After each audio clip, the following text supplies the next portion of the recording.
The acidic smell of old coffee grounds filled the kitchen. 2 in the morning, or maybe 3. The numbers on the microwave clock were a blurry red line. My eyes burned. Sleep hadn't come, so work would have to.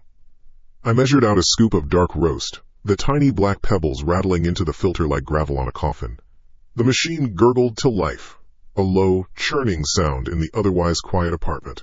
I leaned against the counter, the cool laminate a small comfort against my back. My work was code. Lines and lines of it. A digital language that built worlds on a screen but did nothing to quiet the noise in my head. A deadline was breathing down my neck, a heavy, insistent weight. I needed water. I pushed off the counter and walked the few steps to the bathroom, my bare feet silent on the cheap linoleum. The single bulb above the mirror flickered on, casting a harsh, yellow light. My face looked thin, my eyes sunk into dark hollows. I turned on the tap and splashed cold water on my skin. It did nothing. The exhaustion was deeper than that, settled in my bones. As I reached for a towel, my eyes caught it. A small, square piece of yellow paper stuck to the mirror. A post-it note. The handwriting was a familiar, messy scrawl. My scrawl. Buy cat food. I stared at the 2 words. Pluto, my ginger tabby, was a creature of habit. His internal clock was more reliable than mine. I ran a hand through my tangled hair. A dry, scraping sound. Running out again, you little bastard? I muttered to my reflection. Right, fish brain. I had no memory of writing it. None at all. Not the thought, not the act of picking up the pen, not the feeling of pressing the sticky edge against the glass. But these lapses were becoming common. A misplaced key. A forgotten appointment. The price of burning the candle at both ends, I figured. I peeled the note from the mirror, crumpled it into a tight ball, and tossed it into the small wastebasket by the toilet. It landed with a soft, unsatisfying puff. The coffee maker beeped. A sharp, electronic summons. I poured the black liquid into a chipped ceramic mug and carried it back to my small workspace in the corner of the living room. Pluto was curled on my desk chair, a furry orange loaf of indifference. I nudged him gently. He opened one green eye, gave a low, rumbling complaint, and hopped down to the floor, stretching with an unnerving slowness before padding over to his food bowl. It was, I noted, with a flicker of annoyance, nearly empty. The note was right. I sat down, the worn cushion of the chair sighing under my weight. I woke the laptop. The screen came to life, bathing my corner of the room in a pale, blue-white light. I squinted, my eyes adjusting. And then I saw it. It was a single text file, sitting directly in the center of the desktop, a white rectangle against the dark, default background. It wasn't in a folder. It wasn't tucked away to the side with the other project icons. It was right in the middle, demanding to be seen. The name of the file was GHI_no.txt. Remember, a cold wire tightened in my gut. I hadn't made that file. I moved the cursor over it, my hand unsteady on the trackpad. The small info box popped up. Date created. Today, 3:14 a.m. Not possible. I was in the kitchen at 3:14 a.m., listening to the coffee maker gurgle. I was awake. I would have remembered. The thought, I would have remembered, felt flimsy, like a sheet of paper in a high wind. The post-it note. My hand paused over the trackpad. This felt different. This was not a misplaced key. My heart started a low, heavy drumming against my ribs. Curiosity warred with a rising, specific fear. I double-clicked. The file opened. A blank white window. A black, blinking cursor. And a single line of text. You killed him. The air left my lungs in a rush. The words just hung there. Not a question. A statement, cold. Final. My blood went icy. The hum of the refrigerator in the kitchen suddenly seemed deafening. The ticking of the wall clock was like a hammer against an anvil. Him. There was only one him it could be. A face flashed in my mind, unwanted, grinning, full of life. Then, not. I shot up from my chair, knocking it over. It clattered against the hardwood floor. Pluto hissed and darted under the sofa. Fuck, I breathed. The word was a puff of air. I stood in the middle of my small living room, my body rigid. A prank? A hacker? Who? Why? Pace. My first instinct was primal. I wasn't alone. I moved to the front door, my steps quick and loud in the silence. I touched the deadbolt. A solid, brass cylinder. It was thrown. Locked. I checked the chain. It was secure in its slide. I went to the window, the only other point of entry. It was an old sash window, painted shut years ago and reinforced with a locking mechanism I'd installed myself. It was latched. Secure. I was alone. The knowledge brought no relief. It made things worse. If no one got in, then who wrote the note? Who created the file? Hasser whispered from a dark place in my mind, a place I never looked at directly. I dismissed it. Mengdu. I must have been sleepwalking. A nightmare that had bled into the waking world. That had to be it. It was the only explanation that didn't shatter the foundations of my reality. I went back to the laptop, my movement stiff. I had to get rid of it. I had to erase it. I set the chair upright and sat back down, my hands trembling. I dragged the file's icon over to the trash can icon in the corner of the screen. It vanished with a small poof sound effect. I moved the cursor over the trash can. I right-clicked. A menu appeared. Empty trash. I clicked it. A confirmation box popped up. Are you sure you want to permanently erase the items in the trash? The polite, digital inquiry felt like a mockery. I slammed my finger down on the trackpad button. Okay. The trash can icon showed itself emptying. For a second, there was nothing. A clean desktop. I let out a breath I didn't realize I was holding. And then, it reappeared. In the exact same spot. GHI_no.txt. I stared. No, that didn't happen. I did it again. Drag, drop. Right-click. Empty. Are you sure? Yes, damn it, yes. Click. It reappeared. A sound, a strangled gasp, escaped my throat. Panic, pure and undiluted, surged through me. This wasn't sleepwalking. This wasn't a glitch. This was active. This was happening now. I reached behind the desk, my fingers fumbling for the Ethernet cable. I found it and ripped it from its port. The small green light went out. I looked at the top right of my screen and clicked the Wi-Fi symbol, disabling it. Disconnected. Cut off from the world. The file, GHI_no.txt, remained. A silent, digital monolith on my screen. It wasn't coming from outside. It was already in here. In the machine. That was it. The machine was the problem. The thought came, sharp and clean through the fog of fear. I had to destroy it. I looked around the room, my eyes wild. My gaze landed on the 5-pound dumbbell I used as a doorstop. I grabbed it. The cold, textured iron felt solid and real in my sweaty palm. It was a weapon, an answer. I stood over the desk, over the laptop with its glowing screen. I raised the dumbbell high above my head, my arm muscles screaming with tension. I was going to bring it down, shatter the glass, crush the circuits, silence the words for good. I pulled my arm back for the final, downward swing. The screen went black. For a single heartbeat, there was only my own reflection in the dark glass, a distorted, terrified stranger, with a weapon raised high. Then the screen flashed back to life. It wasn't the desktop, it was a photograph. A full-screen image, grainy and slightly faded. It was me and Leo, senior year. We were standing by his beat-up '94 Camry, arms slung over each other's shoulders, grinning like idiots at whoever was holding the camera. I had a full head of hair. He had that stupid silver ring in his eyebrow. It was the summer before the accident, before the rain-slicked road and the screech of tires and the terrible, final silence.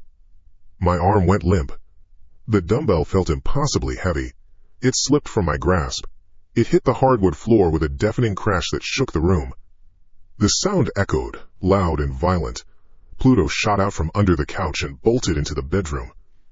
I couldn't move. I could only stare at the picture. At his face. At my face. Two boys who had no idea what was coming. Then, new text faded into view, appearing directly below the photograph. White letters, stark and clear. You can't escape. A sound crackled from the laptop's tiny speakers. A hiss of static. And then a voice. It was a whisper, a dry, sleep-choked mumble. It took me a second to place it, to understand that I was listening to myself. A recording. The words were thick, slurred, broken by pauses. My fault. a long silence filled with the sound of a ragged breath. All my fault. Another breath. A wet, hitching sound. I'm sorry, Leo, I'm sorry. The static crackled once more, and then there was silence. The picture of us remained on the screen. The words remained. The room was still. I stood frozen over my desk, the loud, booming crash of the weight still ringing in my ears. But it was the whispered recording that had shattered everything. It wasn't a hacker. It wasn't a stranger. Whoever or whatever was doing this to me had been there in the dark in my room while I was asleep. It had listened to the words I only ever dared to speak to the ghosts in my nightmares. It knew. It knew everything. I didn't sleep. The night passed in a series of long, still moments on the couch. I had pulled the battery from the laptop, a small, black brick that felt warm in my hand. Then, I closed the lid and shoved the dead machine into the hall closet, behind the vacuum cleaner and a box of old winter coats. It was not enough. I knew it was not enough. Pluto, sensing the disturbance, had curled up on my chest. His small body rose and fell with my breathing, a low, consistent purr vibrating through my ribs. It was the only sound in the apartment. I kept my eyes fixed on the closet door. I listened for the click of a latch, the creak of a hinge. Nothing came. Outside, the city's distant hum was a constant, low drone. A siren wailed and faded. I counted the slats on the window blinds. I watched the line of pale light at the bottom of the front door. I sat there, a man holding a cat in the dark, waiting. For what? I didn't know. Dawn came not with a bang, but as a slow dilution of the darkness. The black of the room softened to gray, then to a watery, weak blue. The shapes of my furniture emerged from the shadows like things rising from the deep. The armchair, the coffee table, the television, its screen a blank, black eye. Pluto stirred, stretched, and hopped off my lap with a soft thud. He went to his water bowl, and the sound of his lapping tongue was loud in the new quiet. My body ached. A deep, grinding exhaustion was settled in my joints. My throat was dry, and a sour taste coated my tongue. Food. I needed to do something normal, something that made sense. I pushed myself up from the couch. The springs groaned in protest. My feet were cold on the hardwood floor. I walked to the kitchen. The linoleum was even colder under my feet. I pulled open the refrigerator door. The small bulb inside flickered on, illuminating the contents with a sterile white light. A half-empty carton of milk. A jar of pickles. A plastic container with leftover spaghetti. And something else. It was sitting on top of the milk carton, a single sheet of white printer paper folded into a neat, precise quarter. A small, round magnet, one I used to hold takeout menus, was pinning it in place. I hadn't put it there. I stared at it. The cold air from the fridge washed over my legs. The compressor motor kicked on with a low hum. My hand moved on its own. It felt disconnected from me, a tool operated by someone else. My fingers, trembling slightly, closed around the paper. It was cool to the touch, almost damp from the condensation. I closed the refrigerator door. The light went out. I was standing in the dim kitchen, holding the folded paper. I didn't want to open it. Every instinct screamed at me to burn it, to tear it to shreds without looking. But I had to know. I had to see the words. Using my thumb, I carefully unfolded it. The creases were sharp, deliberate. My handwriting stared back at me. It was cleaner than my usual scrawl. Each letter formed with an uncanny neatness, but it was mine. At the top of the page, in a centered, underlined title, were the words, "To-Do List." A wave of nausea rose from my stomach into my throat. Below the title were two numbered items. 1. Admit it to yourself. The line was crossed out with a single, straight pen stroke. The ink was a dense, dark black. A check mark was drawn next to it. Completed. My eyes moved to the second item. 2. Visit his grave. The words swam in my vision. His grave. Leo's grave. The one I hadn't been to in 5 years. Not since the funeral. I couldn't. I had promised myself I would never stand over that patch of grass, over that cold stone carved with his name. It was a place I had walled off in my mind, brick by painstaking brick. A violent shudder went through my whole body. I crumpled the paper in my fist, crushing it into a tight, hard ball. The sound of the crinkling paper was like a scream. I turned and threw it into the small kitchen trash can. It hit the plastic liner with a hollow rattle. It was gone. I could not see it. It was not real. I leaned against the counter, my breath coming in short, sharp bursts. My head felt light. I gripped the edge of the countertop, my knuckles turning white. I needed to get out. That was the answer. Out of this apartment. Out of this box. I needed air. I needed to see other people, to hear other voices, to be surrounded by the simple, mindless motion of the world. Just for an hour. Just to prove to myself that the world was still there, and that I wasn't the only person in it. The plan was solid. It was an anchor. I pushed off the counter and moved with a new purpose. I went to the small table by the door where I always drop my keys and wallet. I grabbed my worn denim jacket from the back of a chair. The fabric was rough against my skin. I shoved my arms into the sleeves. I would drive.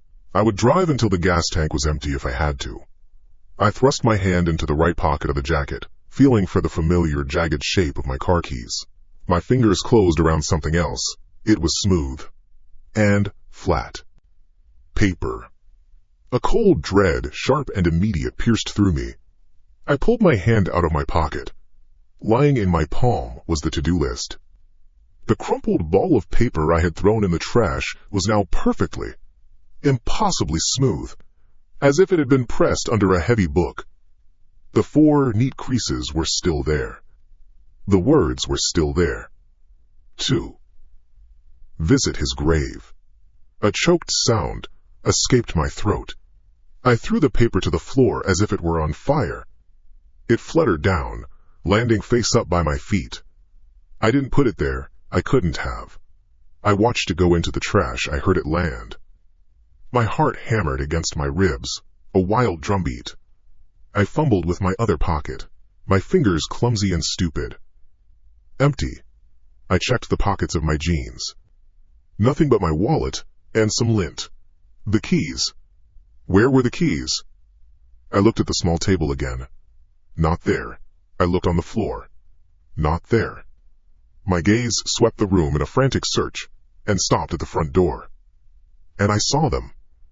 The car keys, with the small silver key fob attached, were not on the table. They were in the door. They were already inserted into the deadbolt lock, dangling, waiting. A silent invitation. The metallic gleam caught the weak morning light. I stood frozen, halfway between the kitchen and the door. The apartment was a cage, and the door was not an escape. It was the next step. The next instruction. It wanted me to leave. It wanted me to take the keys and go. WHO? Are you? The words tore out of my throat, a raw, ragged yell. The sound was huge in the small space, bouncing off the bare walls, echoing back at me. What do you want? The only answer was the hum of the refrigerator. The ticking of the clock on the wall. The silence pressed in, heavy and thick. In the narrow hallway leading to the bedroom, there was a long mirror on the wall. I saw my reflection in it. A pale, wild-eyed stranger in a denim jacket, his chest heaving. A fury, born of pure terror, surged through me. I took a step toward the mirror, my fists clenched at my sides. I was screaming at an empty room, but it didn't feel empty. I felt watched. The source of this torment had to be me. It had to be. This was my mind fracturing, my own guilt twisting into something monstrous. I stared at the man in the glass. His eyes were my eyes. His fear was my fear. "Leave me alone!" I shouted, my voice cracking. I pointed a trembling finger at the reflection, and then I saw it. For a fraction of a second, an instant so brief I could not be sure I had seen it at all, the mouth of the man in the mirror moved. It didn't shout back. It didn't speak. The corner of its mouth lifted, just slightly, into a thin, knowing, one-sided smile. It was a look of cold, calm superiority. A smirk that was not mine. I flinched back, a gasp sucking all the air from my lungs. I blinked, and the reflection was just me again. Terrified. Alone. But the image of that smile was burned into my brain. It was not a trick of the light. It was real. A sharp buzzing sound erupted from the coffee table. I jumped, my whole body tensing. It was my phone. It lay screen down on the wood. The vibration made it dance in a tight little circle, the sound aggressive and demanding. An unknown number.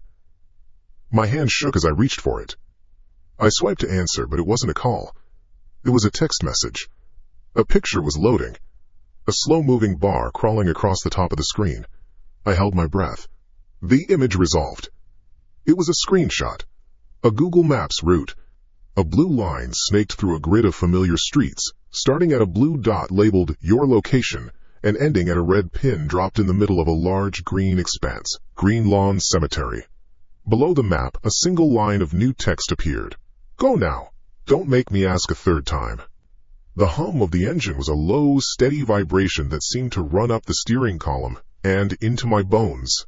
My hands were locked on the wheel at 10 and 2, a textbook position I hadn't used since my driver's test. I drove. I turned when the blue line on the phone's screen turned. Right on Elm, left on Oak Haven.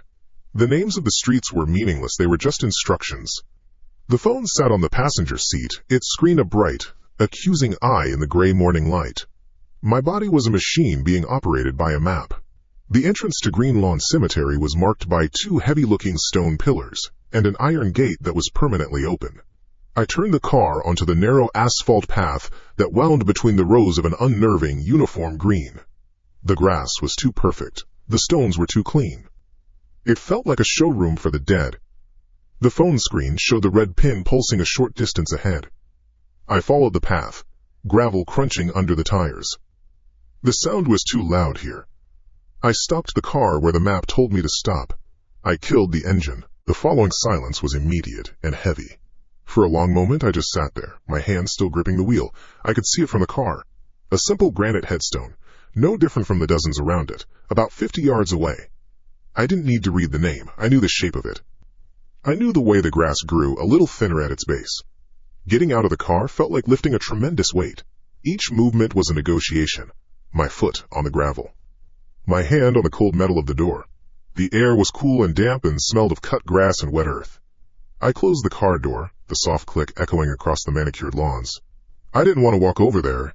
Every cell in my body was pulling me back toward the car, screaming at me to drive away and never look back. But the image of that text message was burned into my mind.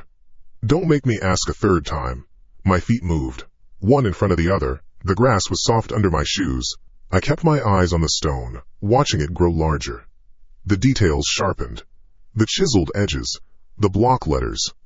Leo Matthews. A beloved son and friend. The dates were there, the beginning and the end.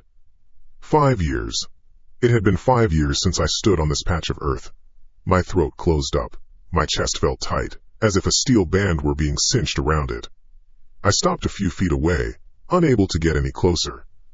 I couldn't bring myself to stand directly over him. I'm sorry, I whispered. The words were a dry rustle in the air. Leo, I'm so sorry. What else was there to say? The apology was useless. It was a pebble thrown into a canyon. It changed nothing. The stone didn't answer. The sky didn't open. There was just the wind and the sight of that name. A sick, churning feeling rose from my gut. Guilt and fear, a bitter cocktail. I had done it. I had completed the task. Could I go home now? Was this enough? I turned and walked back to the car, faster this time. I didn't look back. I got in, started the engine, and drove away. The crunch of the gravel a frantic, fleeing sound. The drive back was a blur. I parked the car in my designated spot, came inside, locked the door, and leaned against it. The energy that had propelled me through the morning was gone, replaced by an exhaustion so profound it felt physical, like a fever. The apartment was exactly as I had left it. I stumbled to the couch and fell onto it. I didn't bother to take off my jacket or my shoes. My eyes closed. The darkness behind my eyelids was a relief. I slept. I woke up to darkness, not the soft pre-dawn gray, but the deep, impenetrable black of night. My neck was stiff. My mouth tasted foul. A sliver of blue light from my building's hallway shone under the front door. For a moment, I was disoriented, unsure of where I was or what day it was. Then it all came flooding back. The list. The text. The cemetery. I sat up, my joints protesting. My gaze fell on the coffee table. It was there. The sheet of paper. It was placed perfectly in the center of the dark wood, as if for display. It looked clean, untouched. I reached out and switched on the small table lamp. The sudden yellow light made me squint. I leaned forward, my heart a slow, heavy drum in my chest. The list. My handwriting. 1. Tilde tilde. Admit it to yourself. Tilde tilde. 2. Tilde tilde. Visit his grave. Tilde tilde. The second item was now struck through with the same neat black line as the first. A crisp checkmark sat beside it. My stomach dropped. Beneath it, waiting for me, was a new number. 3. Shave your head. I stared at the words. Shave. Your May. Head. A sound bubbled up out of me. It wasn't a scream or a cry. It was a laugh. A short, sharp, ugly bark of a laugh that held no humor. It was the sound of a wire snapping. Of course, this was next. The absurdity of it was a slap in the face. It was so pointless. So demeaning. No, I said to the empty room. My voice was rough from sleep. No way. Not happening. This was a line. A boundary. Visiting a grave was one thing. That was memory. That was guilt. This was different. This was my body, my identity. This was a physical act of submission, and I would not do it. A surge of angry defiance, something I hadn't felt all day, coursed through me. I snatched the paper from the table. It felt sickeningly smooth in my hand. With a guttural yell, I ripped it in half. Then I ripped the halves into quarters, and again, tearing the paper into a flurry of tiny white scraps. I threw the confetti of my defiance into the air and watched it flutter down onto the floor. There, I gasped, breathing hard. It's done. I pushed myself to my feet and went to the bathroom. I needed to splash water on my face. I needed to see myself in the mirror and confirm that I was still me. The cold tile was a shock to the soles of my feet. I flicked on the light switch. The bare bulb over the mirror flickered to life, buzzing faintly. I reached for the mirror cabinet to get a glass. My fingers curled around the small knob. I pulled it open. An avalanche of plastic and metal cascaded out. Dozens of them. White and blue disposable razors, still in their plastic packaging. They clattered into the small porcelain sink, bounced off the faucet, and spilled onto the floor around my feet. A large, family-sized can of shaving cream hit the sink with a loud clang before tumbling to the floor and rolling to a stop against the bath mat. I stared, frozen. I don't use disposable razors. I own an electric shaver. I hadn't bought a can of shaving cream in 10 years. They weren't mine. I had not put them there. I slammed the cabinet door shut, my hand shaking violently. The sound cracked in the small room. I staggered backward, my eyes wide, scanning the floor. The colorful plastic of the razors was a grotesque carpet around the toilet and sink. That's when I saw the pieces of paper. The small shredded scraps I had thrown on the living room floor. They were here now, on the white tile of the bathroom. They were moving. Not all at once, but in tiny, jerky shifts. One piece would slide an inch to the left. Another would rotate slightly.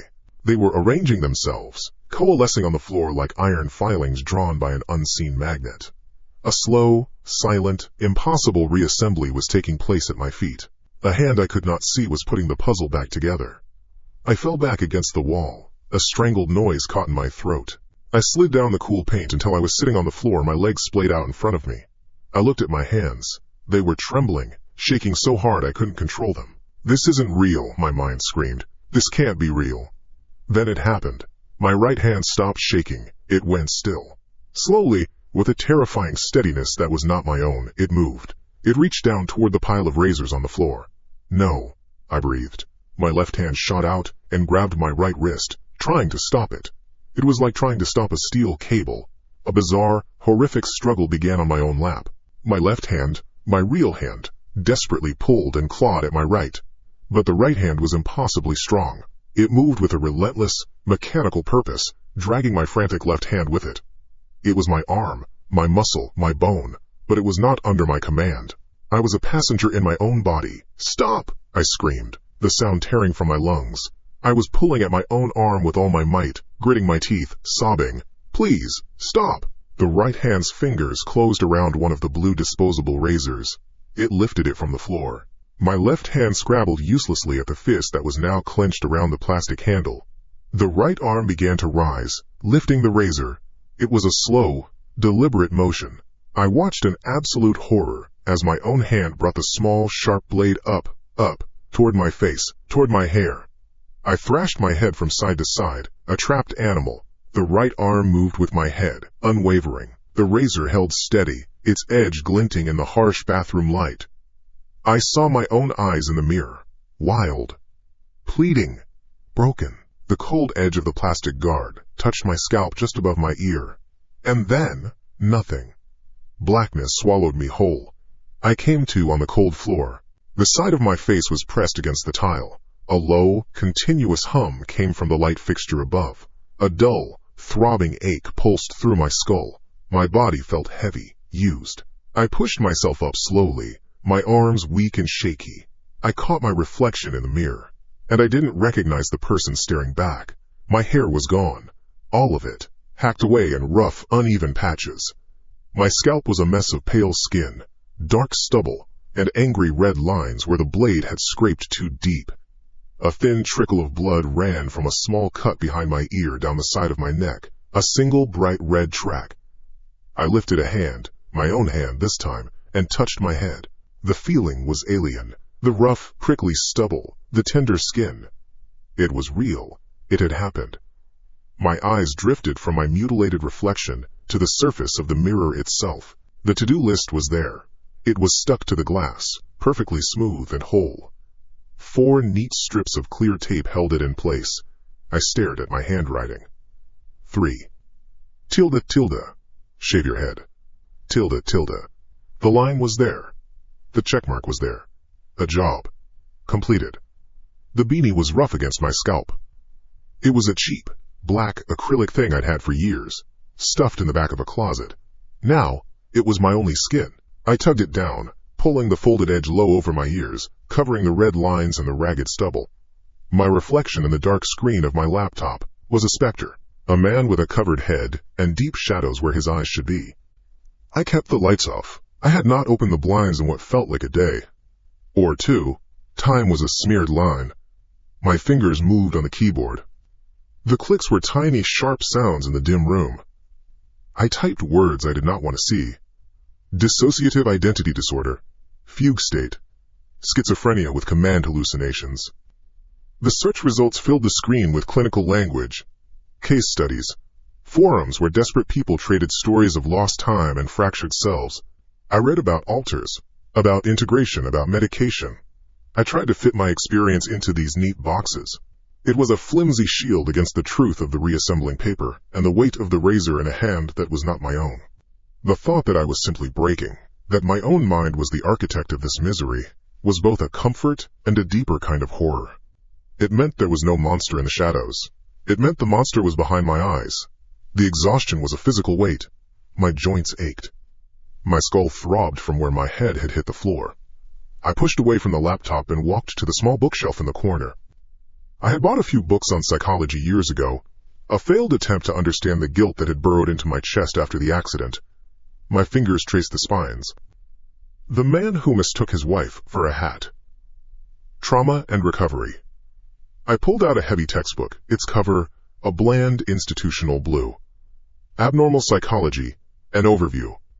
I carried it back to the couch and let it fall open on my lap. The pages were dense, with text and diagrams. I scanned chapter titles. Mood disorders. Anxiety disorders. Dissociative disorders. I turned a page. And another. My finger stopped on a paragraph about somatic delusions. Something was tucked between the pages. A clean white edge against the yellowed paper. My hand trembled as I reached for it. It was the list. Slipped inside the book like a forgotten bookmark. The paper was smooth. Uncreased, I pulled it out. 1. Tilde. Admit it to yourself. Tilde. 2. Tilde. Visit his grave. Tilde. 3.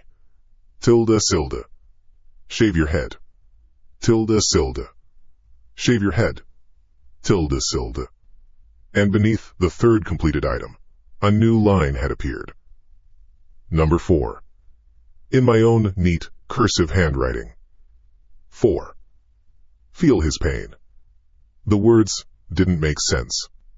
They were a riddle written in poison. Feel whose pain? A cold knot formed in my stomach. I knew whose pain. Leo's. But how? What did it mean? The vagueness of it was worse than any specific command. It was a blank check for torment. A noise came out of my throat, a low growl of negation. I slammed the book shut. The sound was a flat crack in the room. I stood up and hurled the heavy volume across the room. It hit the far wall with a heavy, satisfying thud and fell to the floor, its pages splayed open like a broken bird. The list fluttered free and landed face up on the carpet. I refused to look at it. No more, I said to the walls. My voice was a dry rasp. I'm getting help. My phone was on the kitchen counter. I snatched it up, my thumb swiping across the screen. I went to the browser, my fingers fumbling as I typed, "Therapists near me." A list of names and numbers appeared. Dr. Evans. The Center for Mental Wellness. I stared at the numbers, my heart hammering against my ribs. This was the line. This was the act of defiance that mattered. Not tearing paper, not throwing a book, but reaching out. Reaching for an anchor in the real world. I chose the first number on the list. I pressed the call icon and lifted the phone to my ear. The electronic tone of the ringing began. One ring, then two. My throat felt like it was full of sand. I swallowed, trying to summon moisture, trying to form the first word. Help. Just say help. A calm, professional voice answered. Dr. Evans' office. How may I help you? I opened my mouth. The air passed over my vocal cords. I felt my jaw move, my tongue form a shape. But the word that came out was not mine. It was a hollow, mechanical sound, a perfect imitation of my own voice, but devoid of any of the panic that was screaming inside my skull. Sorry, I dialed the wrong number. The line was dead before the woman could reply. I had hung up. My thumb had pressed the red icon on the screen with a fluid, certain motion. I stared at the phone in my hand as if it were a venomous snake. I had not told my thumb to do that. I had not told my mouth to speak those words. The intent was to scream for help. The action was to hang up. I was a puppet, and the strings now led directly to my larynx. I hurled the phone against the wall. It shattered. Pieces of plastic and glass skittering across the floor. Fuck. The word was a raw tear of sound, finally my own. I looked at my hands, at my mouth in the black reflection of the dead television screen. They were not mine to command. The room was not a sanctuary. It was a cage, and I was locked inside my own body with the zookeeper. That night, I took a precaution. I found two of my old leather belts. I sat on the edge of my bed, my back to the headboard. I looped one belt through a thick wooden slat of the headboard and around my right wrist, pulling it brutally tight, the buckle digging into my skin. I did the same with the left. My hands were pinned to the frame of the bed, spread apart. I tested the bonds. They held. There was maybe an inch of give. Not enough. It wouldn't be enough to get up, to walk, to open a door. It had to be enough. I laid my head back on the pillows, my arms strained, and stared into the darkness, waiting for a sleep I did not want. I awoke to pain. Not the dull ache in my skull, or the chafing on my wrists. This was a new pain. A sharp, focused, electric agony in my jaw. My tongue, slick with a thick, metallic fluid, probed the source. It found a hole. A crater. A raw, wet cavern of exposed nerve and jagged gum where a tooth should have been. A back molar. My eyes snapped open. I was not in my bed. I was on the floor of the kitchen. The overhead light was on, casting a hard, white glare on the checkered linoleum. The cold of the tile seeped through my t-shirt. My hands were free. The leather belts were gone. I pushed myself up, my body groaning. My head swam. A wave of nausea washed over me. I gripped the edge of the counter to steady myself. The taste of blood was overwhelming. I looked at the countertop. Next to the toaster sat a pair of pliers from my toolbox. They were gray, industrial, their serrated jaws coated in something dark and wet. And beside the pliers, sitting on a clean paper towel, was my tooth. It was larger than I would have imagined. The white crown was stained red, and the two long, crooked roots were still threaded with tiny, shredded pieces of pink tissue. A thick string of bloody saliva connected it to the paper towel. I stared at the tooth. My tooth. I could feel the vacant space it left behind, a throbbing wound that pulsed in time with my heart. The list. Feel his pain. I remembered the accident report. The details I tried so hard to forget. Leo. They found him by the wreck. Severe facial trauma. Broken jaw. Teeth knocked out on the pavement. A sob escaped me, thick and wet with blood. I stumbled to the sink and spit. A thick crimson stream swirled down the drain. I turned on the tap and frantically splashed cold water on my face, in my mouth, trying to wash the taste away. It was useless. The pain and the metallic tang were etched into me now. My eyes fell on the refrigerator. The list was there, held to the white door by a cheap souvenir magnet. The paper was clean. My handwriting was clear. 4. Tilde. Feel his pain. Tilde. The neat line was struck through it. The checkmark was firm. The task was complete. But there was something else. A new line. Number 5. It was different from the others. The handwriting was mine, but it wasn't. The letters were harder, more jagged. The pen had been pushed deep into the paper, as if written with a furious pressure. The words were a snarl. 5. It's still not enough. The throbbing in my jaw was a constant, a dull red drumbeat behind my molars. Each pulse sent a fresh wave of the coppery taste of blood over my tongue. I ran my tongue over the raw, empty socket again. A hole. A crater where part of me used to be. The words on the refrigerator door were burned into my mind. It's still not enough. I stumbled back from the kitchen, back toward the bedroom. It was the only room with a lock, a flimsy push-button thing on the inside of the knob. But it was something. I slammed the door shut and clicked the lock. The click was a tiny, pathetic sound. Not enough. My arms and legs moved without a conscious command. I was a machine built of panic. I grabbed the back of my heavy oak dresser, my fingers finding purchase on the lip of the top. My muscles screamed in protest. The throb in my jaw became a sharp, white agony. I grunted, a low, animal sound, and dragged the dresser across the floor. The legs scraped and stuttered on the hardwood, a noise like tearing fabric that set my teeth on edge. I shoved it until it was wedged tight against the door. I threw my entire weight against it. It didn't budge. Good. Next, the desk chair. I jammed its back underneath the doorknob, angling it so any pressure from the outside would only drive it deeper into the floor. I stood back, breathing in ragged, shallow gulps. My body was slick with sweat. The room was a cell. I had built it myself. There was no food in here, no water. A small mercy. I couldn't trust my hands with a glass. I couldn't trust my throat to swallow. I slid down the wall opposite the door, my back hitting the drywall with a soft thud. I wrapped my arms around my knees and stared at the blank expanse of the wall in front of me. The paint was an off-white, scuffed in places. I traced the imperfections with my eyes. A small crack near the ceiling. A smudge near the baseboard. Time ceased to have meaning. The light coming through the single window shifted. The rectangle of sun crawling across the floor, up the wall, and then fading away. Darkness fell. I didn't move. My stomach began to cramp, a hollow ache that joined the pulsing of my jaw. My lips were dry, then cracked. My throat was sandpaper. I started to talk, a whisper at first, a dry rustle of sound in the dark. Why? The word hung in the air. There was no one to answer it. There was no one here but me. And the other thing. The zookeeper.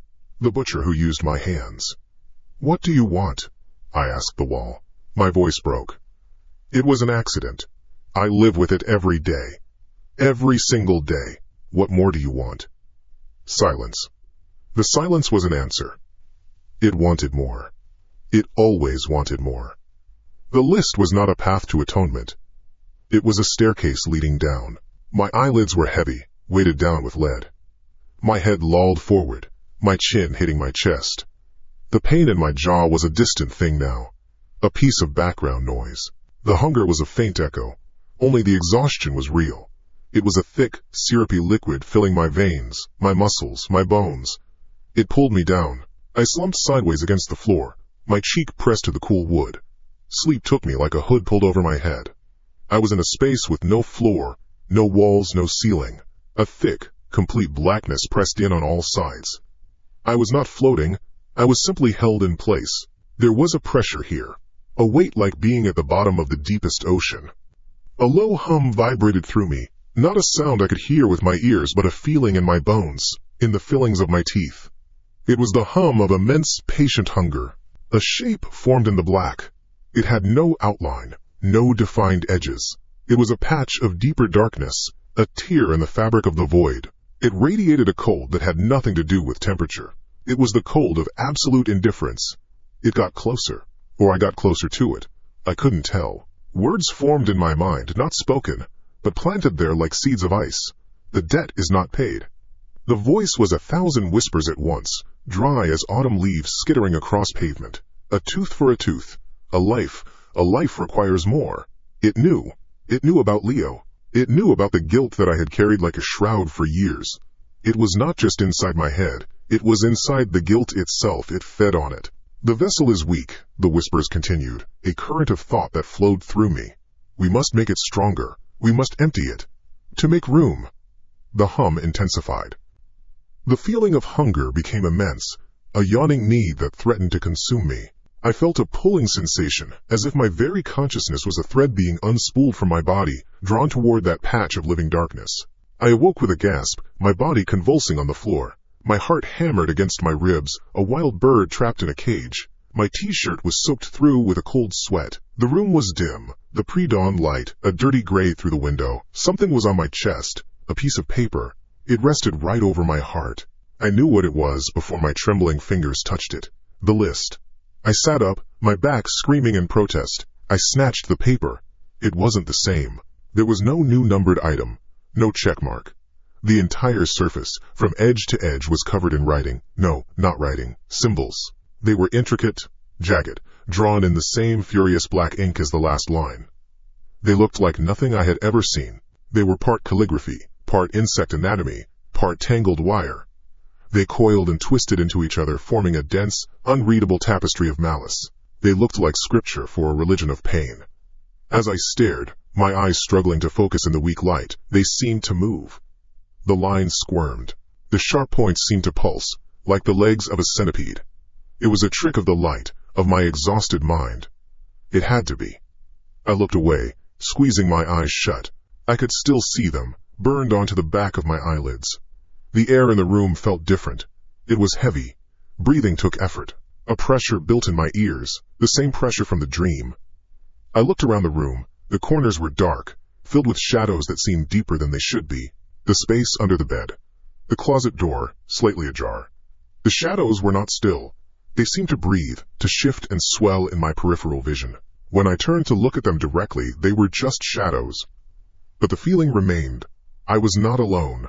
The hunger from the dream was here. It was in the room with me, being nourished by the terror that was pouring off me in waves. A sound came out of my own throat. It started as a low moan, and built into a raw, ragged scream. It was the sound of a wire snapping under too much tension. No! I ripped the paper in my hands. I tore it again and again, my fingers frantic, shredding the obscene symbols into tiny, meaningless scraps.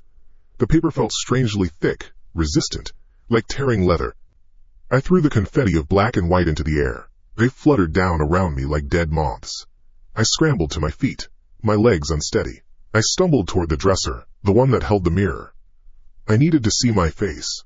I needed to see that it was still my face. I leaned forward, my hands flat on the dresser top, and looked at my reflection. It was me. My eyes were bloodshot, wide with panic. Dark circles hung beneath them like bruises. A scruffy 2-day beard covered my jaw. My head was still covered in the black beanie. It was my face. Weak. Scared.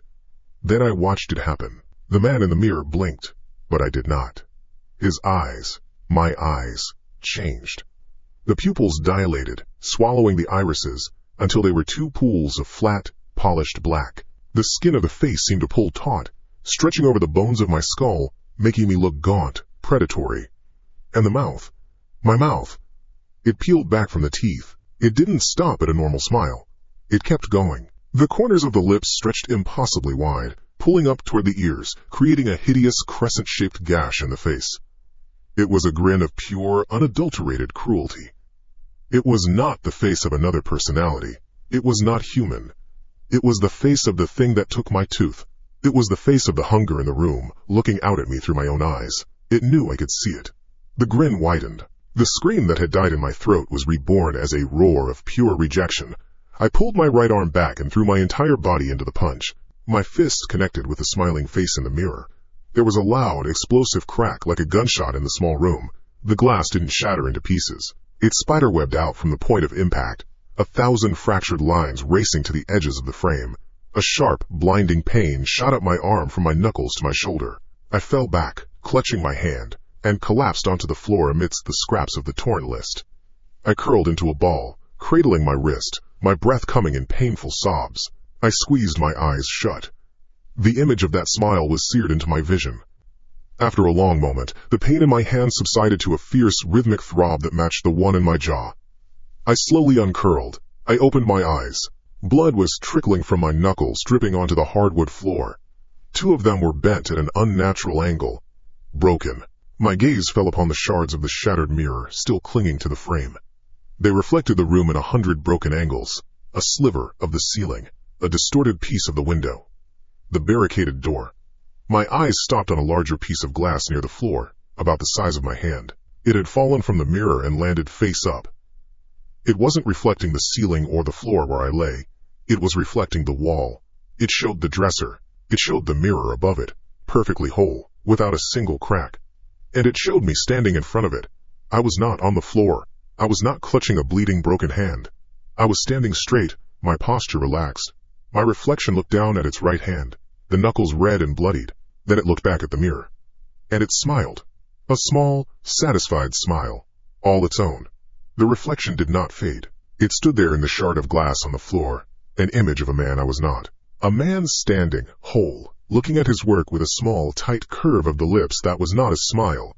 It was an acknowledgement of a job completed. My own body was a wreck on the floor. I felt the wet warmth of blood sliding between my fingers, coating the fist I had used to strike the mirror. The pain in my knuckles was a sharp, grinding fire. The throb in my jaw was a low, steady baseline to the screeching agony in my hand. I tried to push myself up with my left arm, but my muscles were water. I saw the shard again. The man in it, the man wearing my face, turned his head slightly and looked down, as if looking down at me, on the floor. Then the reflection vanished, replaced by a warped view of the ceiling. I managed to roll onto my back. My breath came in hitches. Each inhale was a struggle. The air in the room was thick, used up. The tiny scraps of paper I had torn were scattered around me. They looked like ashes. My good arm, my left, trembled as I reached for the wall. I used it to drag myself upright, sliding up the drywall, my shirt catching on the rough surface. My right hand was a useless, swollen club. I held it against my chest. 2 knuckles were pushed back. The skin split open over them. The sight of it made something in my stomach turn over. I had to do something. Fight back. I could not let it win. The thing in the mirror. The thing that used my hands. My eyes scanned the room. The barricade at the door. The shattered mirror. The scraps of paper. An idea, thin and desperate, formed in the fog of pain. An anchor. I needed an anchor to who I was. I staggered to the small desk in the corner. My desk. I fumbled with the top drawer, my left hand clumsy. Inside, beneath old bills and receipts, was a pad of yellow legal paper and a cheap blue ballpoint pen. I took them. I sat on the edge of the bed, the pad on my lap.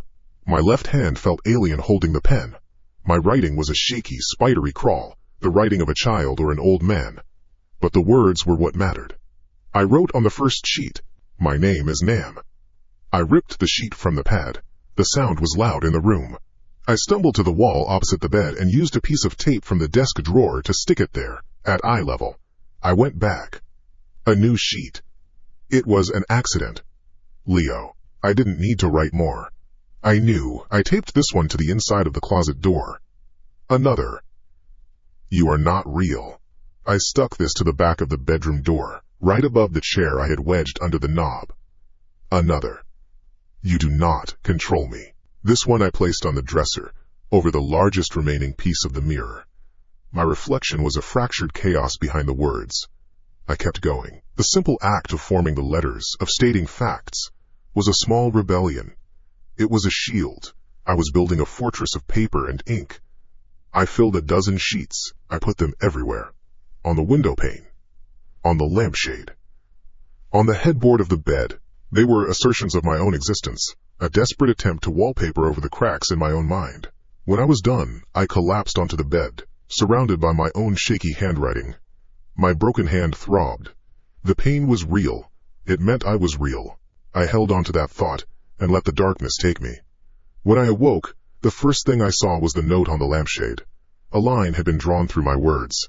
The blue ink of my own writing was still there, but a thick, black line had sliced through it. The line was aggressive, certain. Beneath it, in the same black ink as the list, was new writing. It was my handwriting, but it was not. It was sharper, the letters pressed hard into the paper, confident and cruel. Where I had written, "This is my room," it now said, "This is our cage." A cold dread, colder than the floor, seeped into me. I scrambled off the bed. My legs were unsteady. I looked at the note on the closet. My blue-inked words. It was an accident. Leo, were still there. But the black ink had added to it, a single, brutal word underneath. Good. I stumbled back, my hand flying to my mouth. No, I ran to the main door, my eyes finding the paper I'd taped there. You are not real. The black ink had corrected me. I am. The only thing that is. My breath caught. My heart was a frantic hammer against my ribs. I spun around, my eyes darting from note to note. They had all been changed. Every single one. My sanctuary had been defiled. My desperate assertions of self had been twisted into weapons against me. My name is Nam on the far wall now had a new line under it. The Punisher. You do not control me on the mirror fragment now read. I am the hand. You are the glove. I backed away until my shoulders hit the wall, sliding down to the floor. I pulled my knees to my chest. He hadn't just entered my fortress. He had lived here all along. He had let me build it just so he could enjoy tearing it down. And then I saw it. Taped to the center of the door, below the note it had already vandalized. A fresh sheet of paper, clean, white. It was from a different pad, and on it, in that same black, merciless script, was a single, numbered line. 5. Erase the past. I stared at it. What did it mean? How? The door was blocked. I had not left. I could not have left. A sound, faint at first, broke through my thoughts. It was a siren. A single, rising and falling wail that grew steadily louder. It was not a police siren or an ambulance. It was a fire truck. I pushed myself up, my whole body aching, and went to the window. I looked out, past the overgrown lawn, past the neighbor's roof. My gaze went east, towards the old industrial park on the edge of town. A plume of thick, black smoke coiled into the gray morning sky. It rose from the exact spot where the old Hayden textile warehouse stood. The warehouse where Leo and I had built a fort in the rafters as kids. The place we stashed our most important possessions.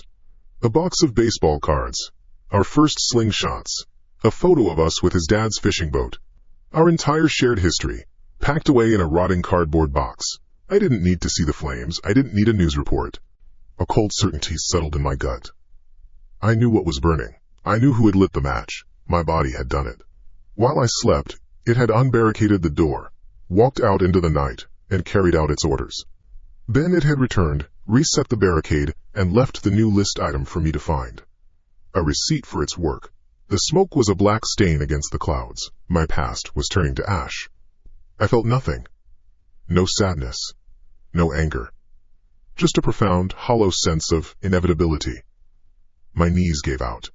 I sank to the floor, my forehead pressed against the cool glass of the window. I watched the smoke climb higher. That's when the voice came. It wasn't a sound. It wasn't my own internal monologue. It was a thought, fully formed, that was placed directly into my consciousness. It was clean and sharp, like a shard of ice. You see? It's better this way. Less clutter. I flinched. The thought was not mine. The tone was calm, reasonable. It was the voice of a man tidying up a messy room. Get out of my head, I whispered, my voice a dry crackle. This was never your head. It was just your turn to use it. You were always weak. A vessel. The voice was inside me, around me. It felt like it was resonating from my own bones. Shut up. I pressed the heels of my palms against my temples, as if I could physically squeeze the voice out. All that guilt. All that weeping. Pathetic. You broke him. You took his life. And all you did was feel sorry for yourself. There is no atonement in that. Only payment. It was an accident, I yelled, the sound deadened in the small room. There are no accidents. Only actions and consequences. You acted. Now, I will deliver the consequences. You are just the shell. An empty house. My turn to live here now. A wave of something. Something other than fear rose in my chest. It was a primal rejection. A no. That came from the deepest part of whatever was left of me. I clapped my hands over my ears, even though the voice was not a sound I could block. I squeezed my eyes shut. No! I screamed. It was not a word. It was a sound of pure negation, torn from my throat. Get out! Get out! Get out! Get out! I kept screaming. I screamed until my throat was raw, until my lungs burned. I screamed to fill my own head with my own noise, to drown out the clear, cold presence that had taken root there. I screamed and screamed, a pointless, animal roar against the inevitable. Slowly, the noise inside subsided. Not because I had won, but because it had chosen to be quiet. It had made its point. My own yelling faded into ragged, gasping breaths. I lowered my hands from my ears. They were shaking. The room was silent again, except for the distant, fading siren and the sound of my own frantic breathing. I sat there on the floor for a long time, limp and exhausted. The fight had taken everything I had left. After a while, I looked down. There was a blue ballpoint pen in my right hand. My broken, swollen right hand. I was not aware of picking it up. My fingers were wrapped around it, held tight despite the screaming pain from the knuckles. The tip of the pen was resting on the back of the sheet of paper with item number 5. As I watched, a shudder went through my arm. My fingers tightened their grip, the pen pressed down. My hand began to move. It scraped across the paper with a mechanical, relentless motion. I tried to stop it. I tried to pull back, to drop the pen. But I was not in control. My muscles ignored my commands. I was a spectator in my own body, watching my own hand do its work. It wrote. The handwriting was mine, but steady, unwavering. It formed a new number. 6. Then it wrote the words.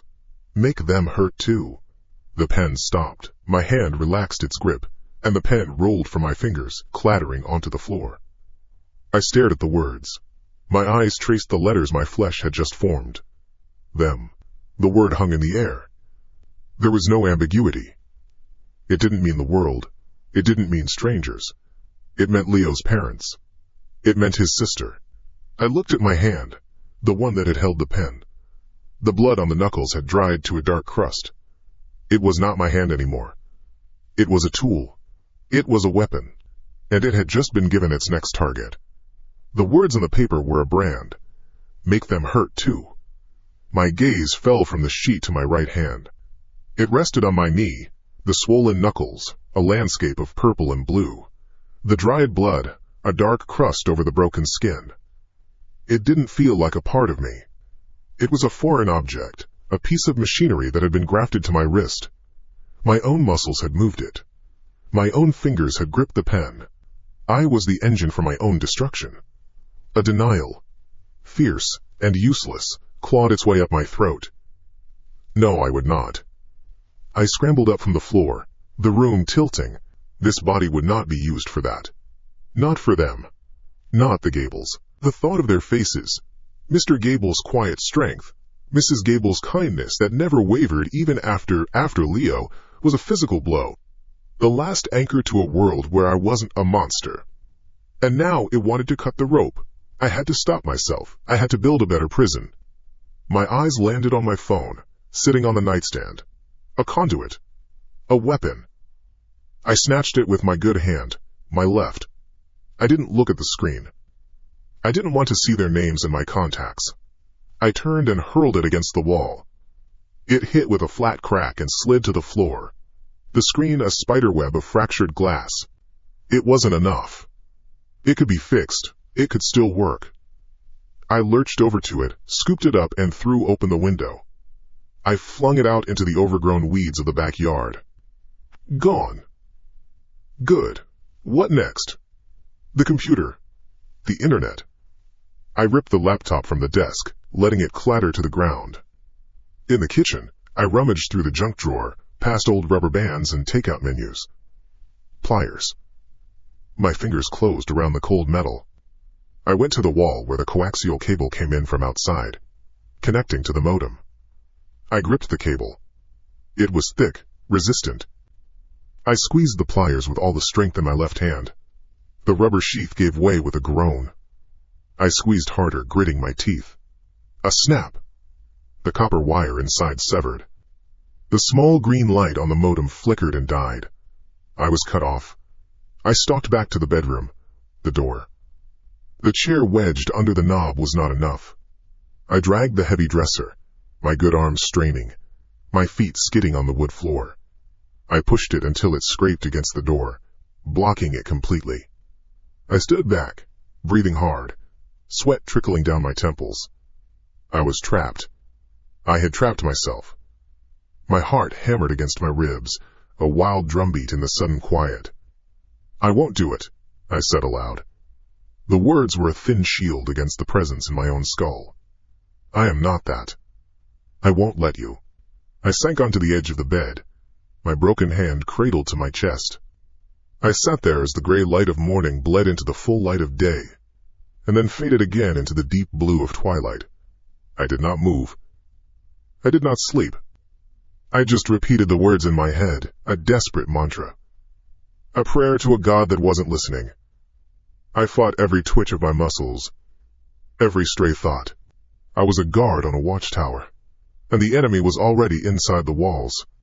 The exhaustion was a heavy weight, pressing down on me, and eventually, despite everything, my eyes slid shut. I woke on the floor. The splintered wood of the floorboards was pressed against my cheek. A line of drool had cooled on my skin. My neck ached. I didn't remember falling off the bed. I pushed myself up with my left arm, my body stiff and protesting. A gap. A block of missing time. My eyes shot to the door. The dresser was still there, unmoved. The window was still shut. I was still locked in. Then I saw it, sitting on the floor by the wall outlet, where it had been before I'd thrown it. My cell phone. It was plugged in. A small orange light near the port indicated it was charging. The screen was no longer a spiderweb. It was whole. Undamaged. As if it had never been thrown. A cold wave washed over me, starting in my gut and spreading to my limbs. I crawled towards it, my movements jerky. It couldn't be. I had felt it break. I had thrown it outside. My hand trembled as I reached for it. I unplugged the cord and pressed the power button. The screen lit up. My background picture, a generic mountain landscape, stared back at me. My finger hovered over the call log icon. I didn't want to know. I had to know. I touched the screen. The list of recent calls appeared. Most of them were mine, from days ago. But at the very top, there was a new one. An outgoing call, made at 2:13 a.m. The name next to it made the air leave my lungs. Mrs. Gable. My blood ran cold. The duration of the call was listed beside the time. 1 minute and 42 seconds. What was said? What had this body, my body, whispered into the phone in the dead of night while I was gone? Had it been threats? A confession? Taunts? I had no memory. I had no control. He had reassembled the phone, reconnected to the network, and reached out to them. He had made good on his promise. I looked at the modem in the other room. A small, steady green light was blinking. The cable had been repaired. The connection was live. While I slept, the saboteur had become a technician. A sharp, hard knock on the front door made me jolt so violently my head hit the wall behind me. Not the bedroom door. The front door of the house. Another series of knocks, louder this time. Firm. Official. My heart kicked into a frantic rhythm. I stayed frozen on the floor, barely breathing. Maybe they would go away. Police department, a voice called from outside. Mr. Pham, we know you're in there. Open the door. Police. They were here for me. The call. It had to be the call. Panic seized me. I couldn't let them in. They'd see the room. They'd see the list. They'd see the broken man on the floor, and they would know. But I couldn't run. The bedroom door was blocked by the dresser. I was caged in my own cage. Mr. Pham, we received a report. We need to speak with you. Open the door, or we will force entry.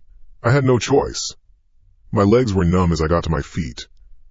I stumbled out of the bedroom, my left hand shaking as I pulled the dresser away from the door, the wood groaning against the floor. I made my way to the front door on unsteady feet.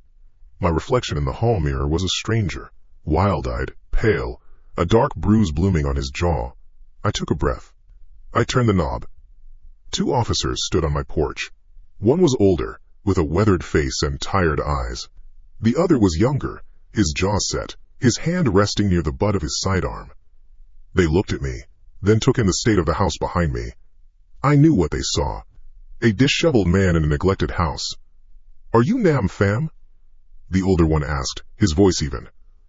I nodded. I couldn't find my voice. "Sir, we received a call about an hour ago.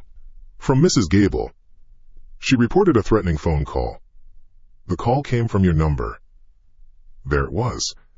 The world pitched sideways. I grabbed the doorframe to steady myself. "No," I managed, the word a croak.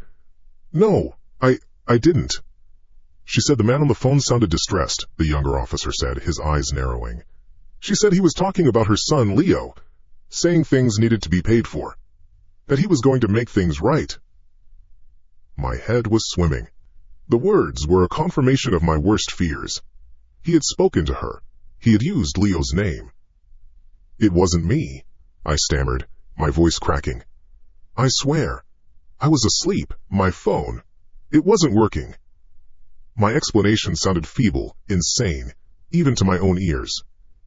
My panic was a visible thing, a frantic energy radiating off me. It made me look guilty. The older officer took a step closer. "Son, you look like you haven't slept in a week. Is there something you want to tell us? Are you on any medication? Have you been drinking?" "No. It's not me," I insisted, desperation making my voice high and thin. "There's someone else." As the words left my mouth, the other voice spoke inside my head. It wasn't a whisper. It was a clear, calm statement poured directly into my mind. "They don't believe you." I flinched. The cops saw it. "Someone else?" the younger one asked, sharing a look with his partner. "Is there someone else in the house with you, sir?" "No, he's in." I pointed a shaky finger at my own head. "In me." "You see, they think you're insane. They will never understand. They will lock you away." "But I understand you. I am the only one who does." The voice was a snake coiling in my brain. It was calm. It was reasonable. And it was right. I looked at the officers' faces. I saw suspicion. I saw pity. I saw the professional assessment of a man coming apart at the seams. "Get out," I whispered, not to the cops, but to the voice. "Sir?" the older cop asked, his tone shifting, becoming more cautious. "They can't help you. No one can. You are broken. I am the one who will fix you. I will make you strong." "Shut up!" I screamed, the sound tearing from my throat. I clapped my hands over my ears, as if I could block the thoughts. My knees buckled. I dropped to the floor of the entryway, curling into myself. "Get out of my head!" To the officers on the porch, it was a confession. A breakdown. A man screaming at his own demons, admitting his guilt in a language of madness. I was no longer a potential suspect. I was the clear and present danger. I felt a hand on my shoulder, firm and heavy. I looked up into the older officer's face. All the weariness was gone, replaced by a sharp focus. "Son," he said, his voice low and serious, "you need to calm down." They didn't arrest me. They had no recording, no physical evidence beyond Mrs. Gable's word and my own collapse. They helped me to a chair, their movements practiced and wary. They spoke to me in calm, simple sentences. They warned me, officially, to have no contact with the Gable family. None. They said a patrol car would be keeping an eye on the house. And on me. They took my name, my date of birth. They made it clear I was now a person of interest. Then they left. I sat there in the chair long after the sound of their car had faded. The house was quiet again. I was alone. But not alone. Watched from the outside and occupied from within.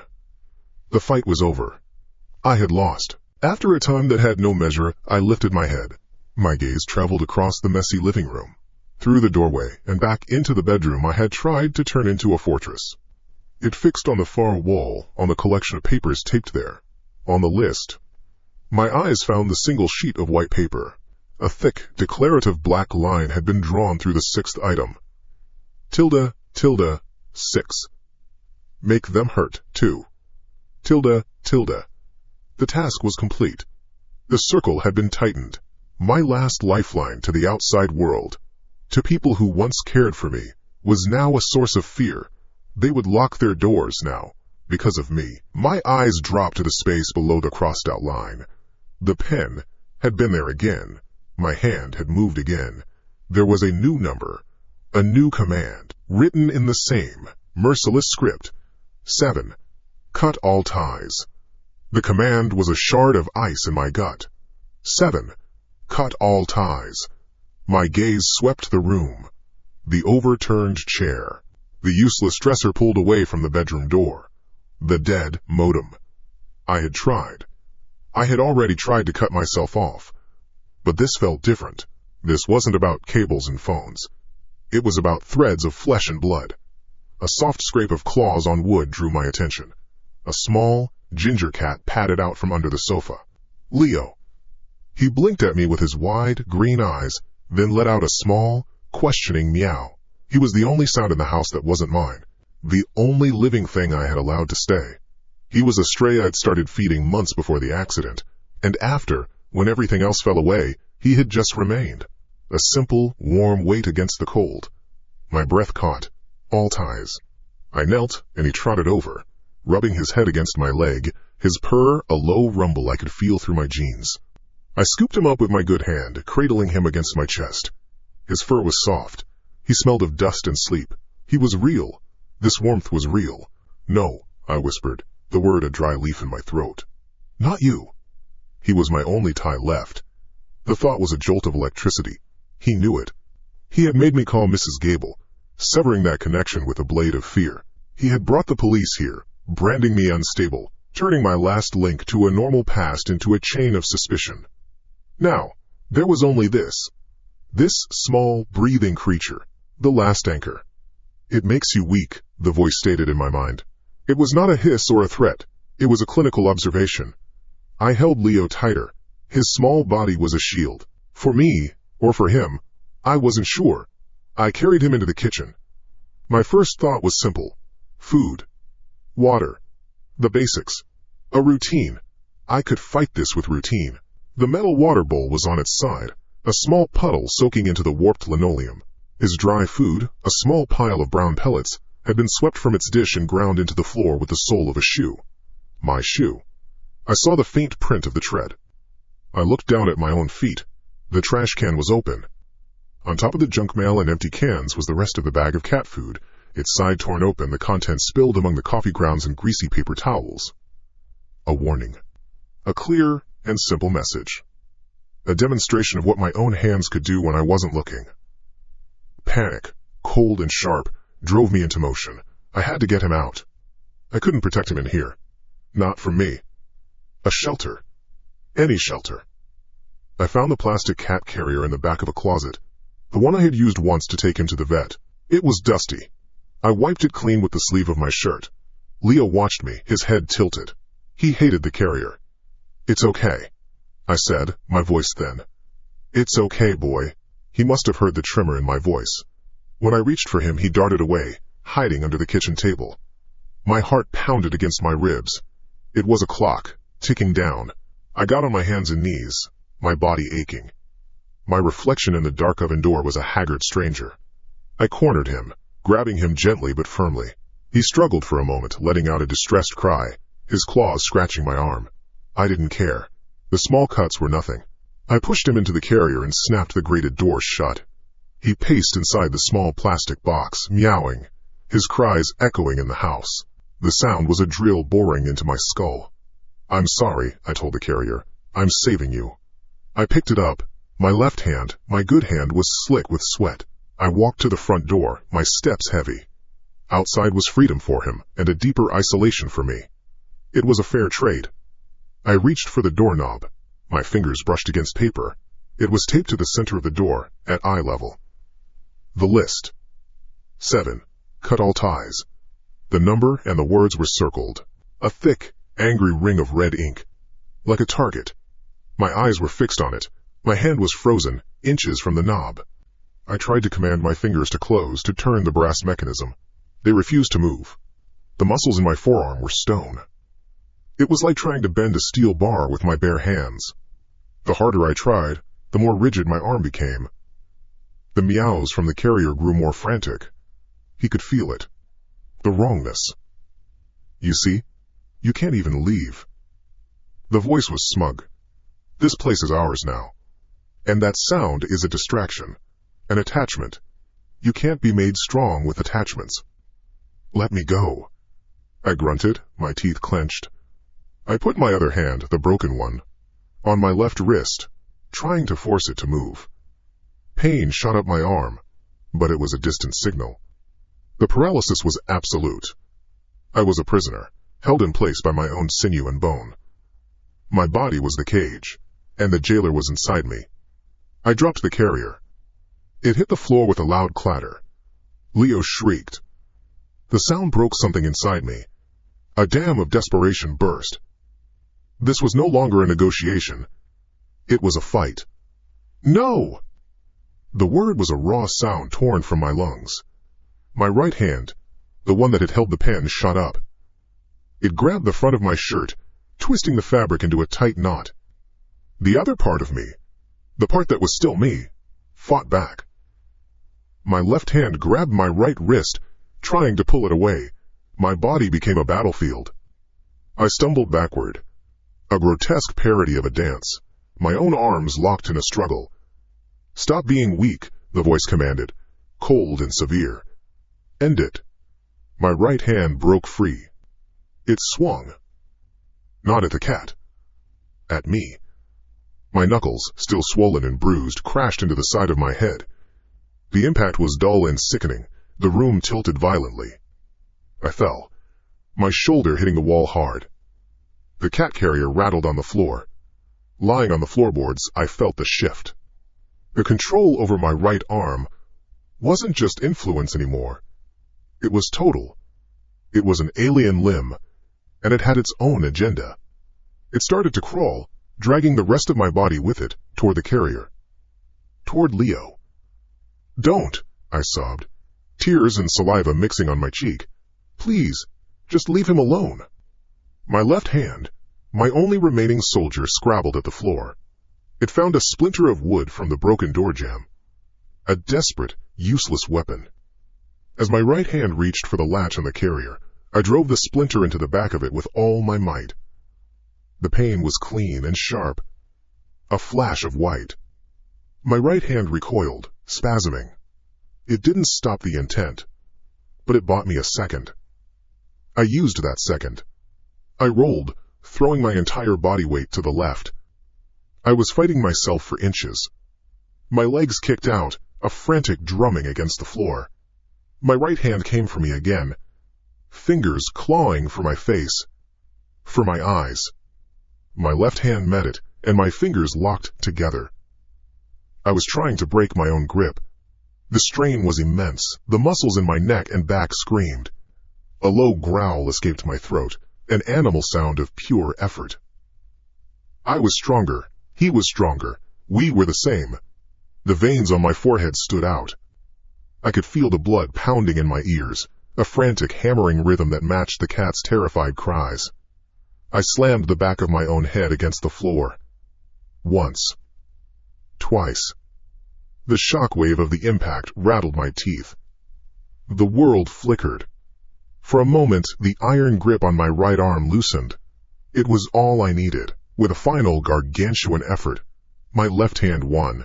It lunged, Not for the carrier's handle, but for the whole thing.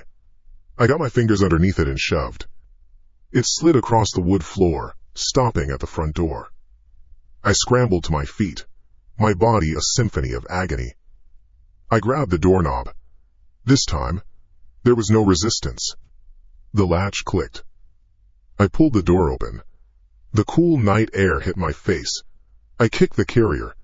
It tumbled out onto the small concrete porch. The latch, damaged from the fall, sprang open.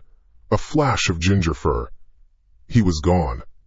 He shot across the lawn and vanished into the darkness of the overgrown shrubs that bordered the property. "Run!" I screamed after him, my voice cracking. The silence that followed was immense. The frantic meowing was gone. The scratching was gone. The house was empty of everything but me. I sagged against the doorframe, my legs giving out. I slid down to the floor, my cheek pressed against the cool wood of the door. My arms and head throbbed in a painful, unified rhythm. I was gasping for air. But I had done it. I had won. He was safe. Slowly, painfully, I pulled myself up. I looked at the list, still taped to the door. A thick, declarative black line had been drawn through the 7th item. Tilde, 7. Cut all ties. Tilde. My blood ran cold. The fight. The pain. The desperate struggle. It wasn't defiance. It was the performance of the task. He hadn't wanted me to hurt the cat. He had wanted me to get rid of it. To cut the final tie.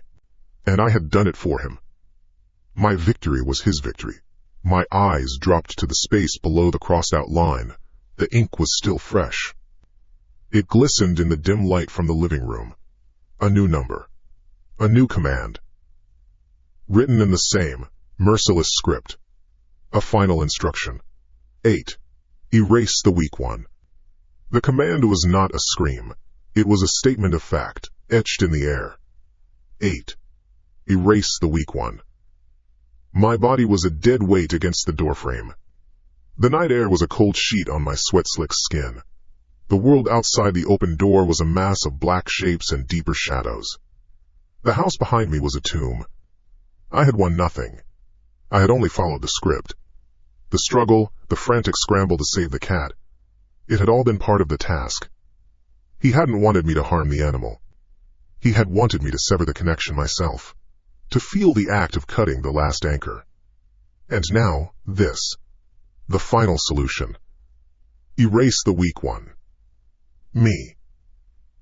The one who felt the guilt. The one who remembered the sickening crunch of metal, the shriek of tires. The sight of a life I had torn apart. That was the weak one. A profound weariness settled into my bones, so heavy it felt like it might press me through the floorboards. There was no more fight. My arms throbbed. My head pounded with a deep, rhythmic ache. My own hands had done this. My own body was the weapon and the wound. Maybe this was it. Maybe this was the only penance that would stick. An end to the remembering. An end to the voice. An end to being me. The thought didn't bring fear. It brought a strange, hollow sense of release. I let my head fall back against the wood. My eyes slid closed. That's right. A thought surfaced in my mind. It was not my thought. The voice was different now. Not a command, not a hiss. It was smooth. Reasonable. Almost kind. It's almost over. Just let go. It will be quiet soon. My eyes opened. I was in the driver's seat of my car. The engine was off. The key was in the ignition. I didn't remember standing up. I didn't remember walking out, closing the door, or getting inside. The transition was a missing reel of film, a black space between two frames. My hands rested on the steering wheel. The left one, the good one, lay flat. The right one, the swollen one, was curled into a loose fist. My knuckles were split and dark with dried blood. Taped to the center of the wheel, lit by the faint orange glow of a distant street lamp, was the list. The paper was crisp, unharmed. How did it get here? I had left it on the door. My eyes scanned the anemic light. Item 7, cut all ties, was scored through with a heavy black line. Below it, item 8, erase the weak one, was also crossed out. The ink was thick, final.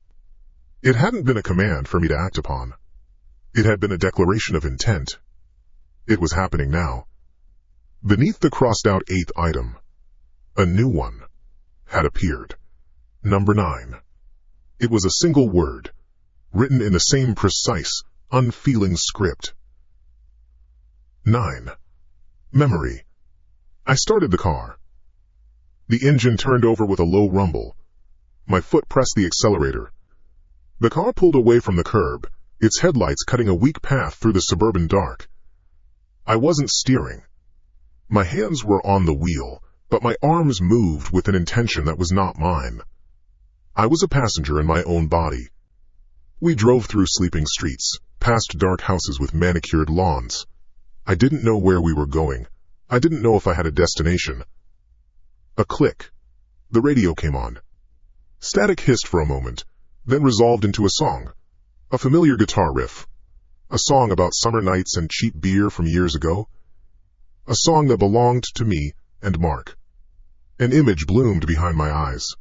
Unbidden. The two of us on the rickety dock behind his parents' lake house. The splintered wood warm beneath our bare feet. The sun beating down. The taste of a burger, charred from the grill. Mark's laugh. A loud barking sound that made the gulls on the pilings take flight. I could see it. I could see the sunlight glinting off the water. I could see the faded logo on his t-shirt. But I couldn't feel it. The memory was a photograph. A flat, two-dimensional image held at a great distance. I was looking at a picture of a stranger's life. I knew the man in the picture was supposed to be me, but the connection was gone. The warmth of the sun, the joy of the laughter. They were intellectual concepts, not sensations. The name, Mark, was a word. It used to be a person.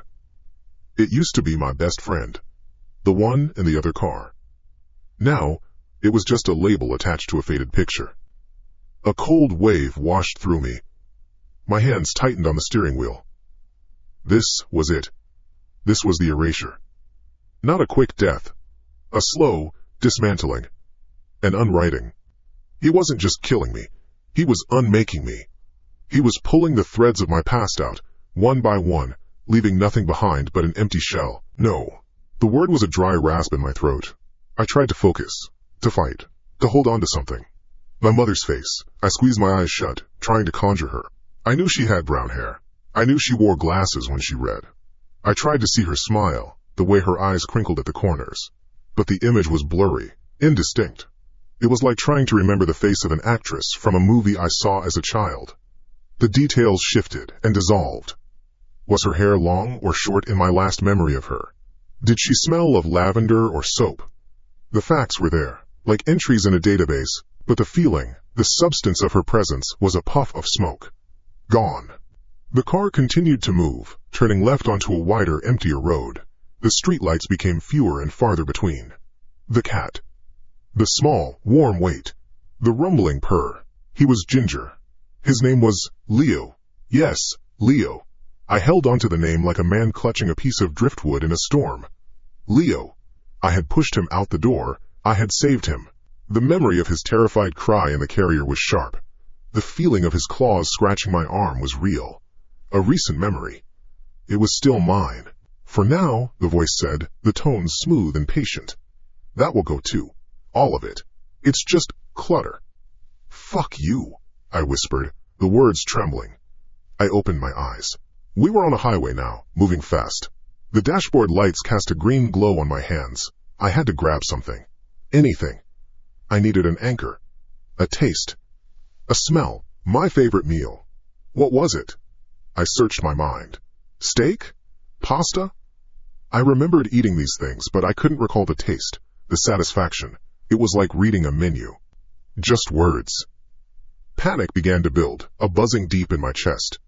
This was a new kind of terror. It was not the fear of a knife in the dark or a hand on my shoulder. It was the fear of ceasing to exist while my body kept walking, of being a ghost in my own machine. The final, desperate game began. A frantic game of hide-and-seek against the void. I was the one hiding, and the seeker was my own mind. I dove into the labyrinth of my past, hunting for a single solid piece of myself. The scar on my knee. I got it when I was 9. I fell off my bike. I remembered the bike. It was red. A Schwinn. I remembered the feeling of the handlebars shaking, the sickening lurch as I went over them, the sharp grinding pain of gravel tearing into my skin. I could feel it. A ghost pain, but it was there. I focused on it, held it. The blood. The tears. My dad carrying me home, his strong arms. His face. His face. I tried to see it. It flickered and vanished. The memory of the pain remained, but the context around it was corroding. Like a photograph dipped in acid, the car began to slow. It took an off-ramp, coasting down a long, dark curve of road that led into trees. My right hand moved from the wheel, its fingers stretching and flexing. My left hand remained frozen in place. The panic was a physical thing now, a wild bird trapped in my ribcage. It beat its wings against my bones. I was fighting for my life on a battlefield no one could see. My breath came in shallow, ragged gasps. "My name is," I started to say, the sound loud in the enclosed space. I had to say it, to stake a claim. "My name is," my throat closed up, the muscles seized. The name was on the tip of my tongue, a familiar shape, but I couldn't force it out. My own jaw locked against the effort. It was a word I'd known my entire life. Now it was a foreign object, stuck somewhere between my brain and my mouth. The car rolled to a gentle stop on a gravel shoulder. The engine cut out. The headlights died.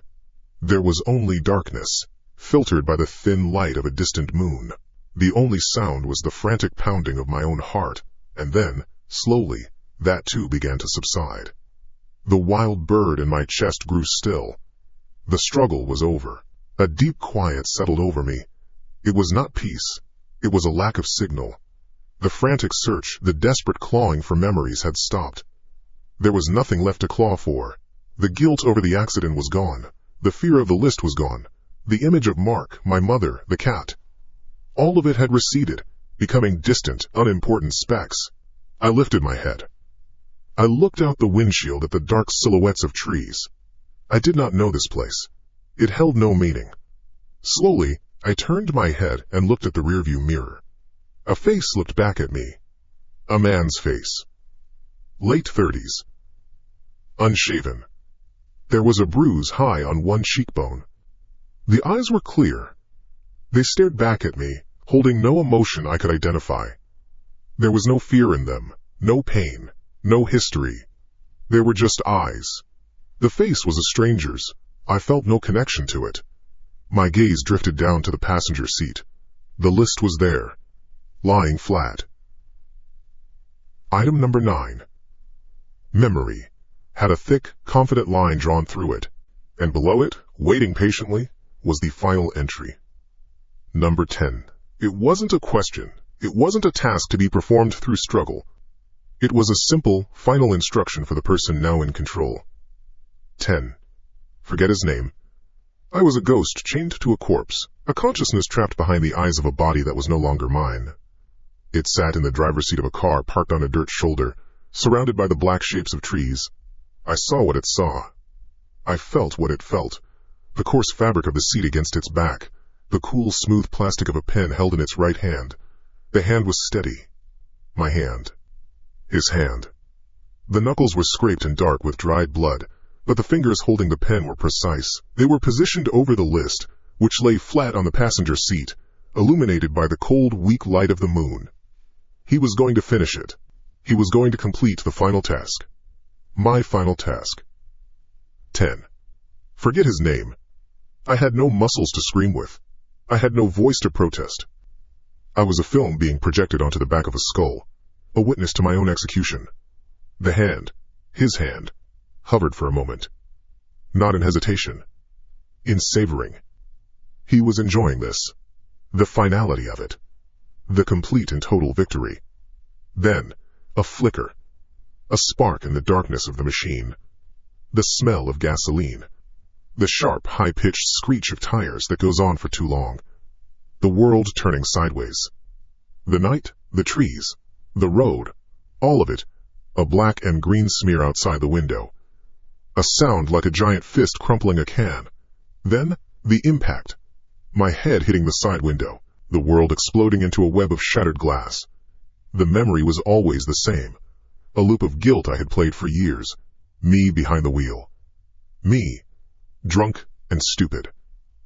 Me, killing my best friend. But this time, the film played differently. The angle shifted. I am not behind the wheel. The screech is there. The metal groans and tears. The glass sprays across the cabin like a sudden, sharp rain. But my hands are not on the steering wheel. They are braced against the dashboard. I see them there, pale and rigid in the strobing chaos of a broken headlight. I am in the passenger seat. And I look to my left. Mark is driving. His face is a mask of shock, mouth open in a scream that is lost in the sound of the crash. His hands are locked on the wheel, useless. He is trying to correct a slide that cannot be corrected. His car. His decision to drive. I told him not to. I told him we were both too far gone, but he just laughed that big, barking laugh. He was the one who was driving. He was the one who lost control. I was the one who walked away. I was the one who survived. The guilt was never for the act. It was for the survival. The realization was not a thought.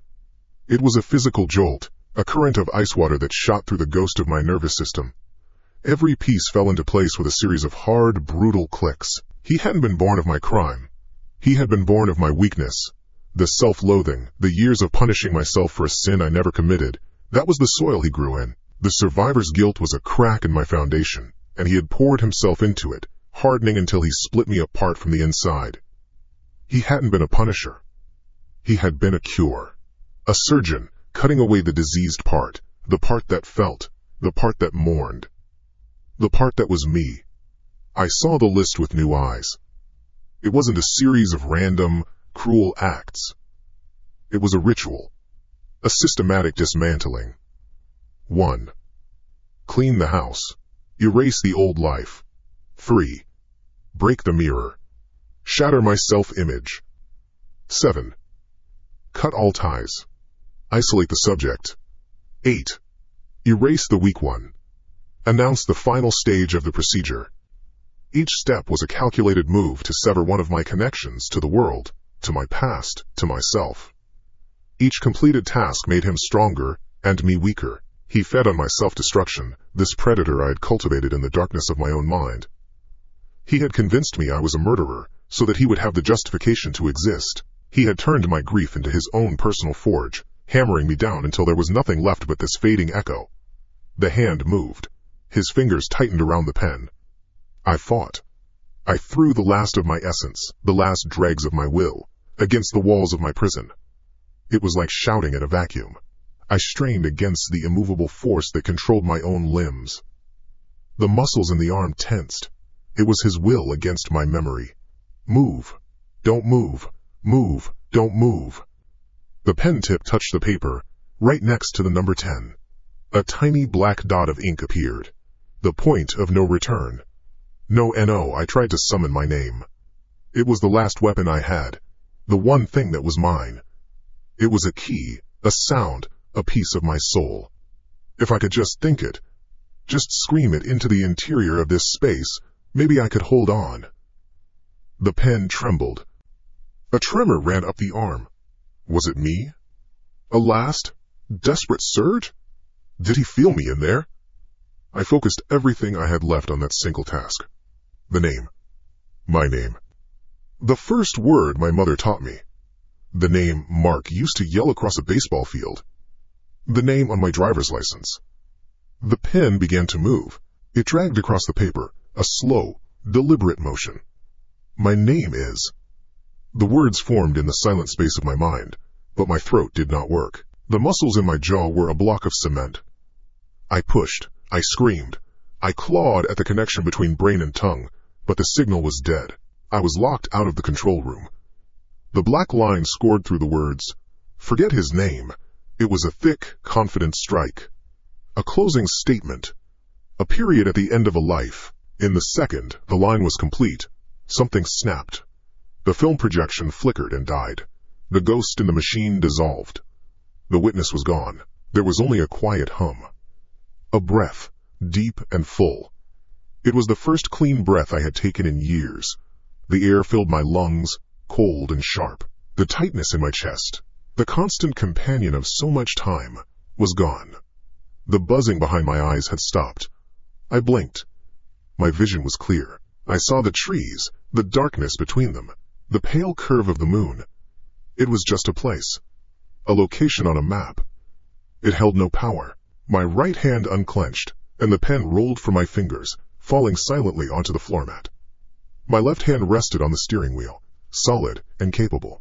I flexed the fingers of my right hand. The skin on the knuckles was split and tender. A minor injury. It would heal. My eyes moved to the rearview mirror. A face stared back. A man in his late 30s. Hair unkempt. A faint discoloration on his cheek. The eyes were what held my attention. They were calm. They were present. They belonged to me. I looked at the face not with the confusion of a stranger, but with the simple acknowledgement of an owner. This vessel was mine. Finally, completely. My gaze fell to the passenger seat. The list sat there. A piece of paper with 10 items, all of them crossed out. A project completed. A long and necessary task finally done. It had served its purpose. It was clutter now.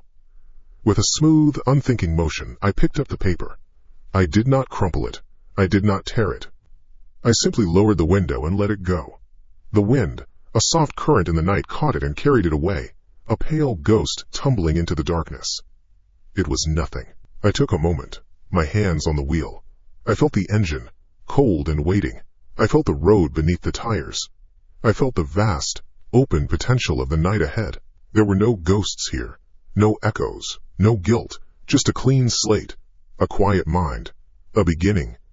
I smiled. It was a small, simple thing. A curving of the lips that felt natural, correct. I turned the key in the ignition. The engine caught with a low, healthy rumble. The headlights cut 2 perfect white cones into the night. I put the car in gear, pulled away from the shoulder, and drove. I didn't know where I was going, and for the first time, that felt like freedom.